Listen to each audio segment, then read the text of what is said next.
Hello everyone, देखिए अब question number 8.5 करेंगे। देखो इसमें क्या कहता है a radio can tune into any station in the 7.5 megahertz to 12 megahertz band.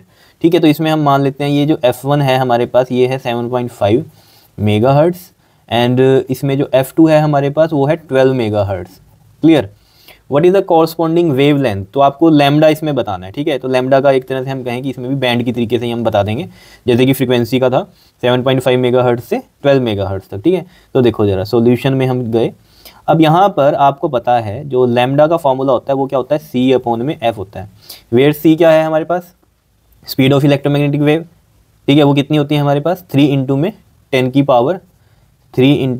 Power 8 metre पर सेकेंड होती है। ठीक है, तो यहाँ पर देखो ज़रा, अगर अब यहाँ से लैम्डा 1 निकाल लें तो सी बाय F1 बनेगा।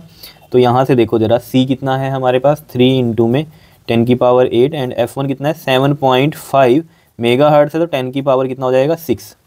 ठीक है, मेगा को हम करेंगे 10 की पावर 6, तो हर्ट्स हो गया ये।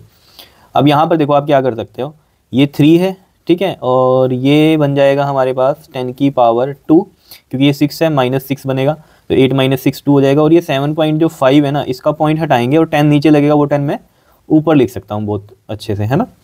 तो ये 3 पे चला जाएगा, 3 2 ज़ा 6 एंड 3 5 ज़ा 15, 25 आ गया ये आपके पास। ठीक है, तो यहाँ से देखो आपके पास ये 10 की पावर 2 यानी कि 100 है और एक ये 10 है, तो ये 1000 हो गया और अपॉन में है 25 फॉर द 100 एंड 0।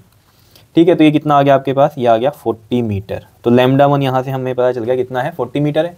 ऐसे ही हम यहाँ से लैम्डा 2 भी निकाल सकते हैं। देखो लैम्डा 2 कितना आ जाएगा हमारे पास, सी बाय F2। तो सी हमें पता ही है 3 इंटू में 10 की पावर 8 और F2 कितना है इसमें 12 है, तो 12 इंटू में 10 की पावर 6 हर्ट्स हो जाएगा, बिकॉज मेगा को हम चेंज करते हैं तो 10 की पावर 6 होता है। ठीक है, तो ये देखो 3 4 द 12, तो ये देखो आपके पास 1/4 इंटू में 10 की पावर 8 और ये फिर नीचे 6 है तो -6 बनेगा, तो 10 की पावर 2 यानी कि ये हो गया हमारे पास 100 और नीचे है 4, तो 4 2 ज़ा 8 4 5 ज़ा 20, तो ये आ गया 25 मीटर।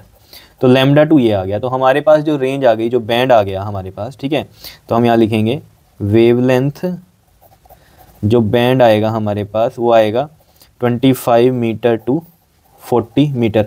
और देखो ये हमें पता भी है जिसकी फ्रीक्वेंसी ज़्यादा होगी उसका लैम्डा कम आएगा। यहाँ देख लो फ्रीक्वेंसी क्या है इसके कंपैरिजन में कम है, तो इसका लैम्डा यहाँ ज़्यादा आया है इससे।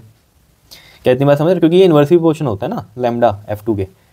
ठीक है, यहाँ पर देखो फ्रीक्वेंसी इधर कम है, इधर फ्रीक्वेंसी ज़्यादा है।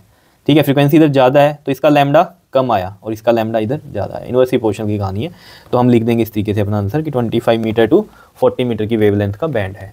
क्लियर है, इतनी बात बता दो, कोई दिक्कत हो तो बताओ। इसमें सिंपल सी कहानी है, कर लोगे। ओके जी, थैंक यू।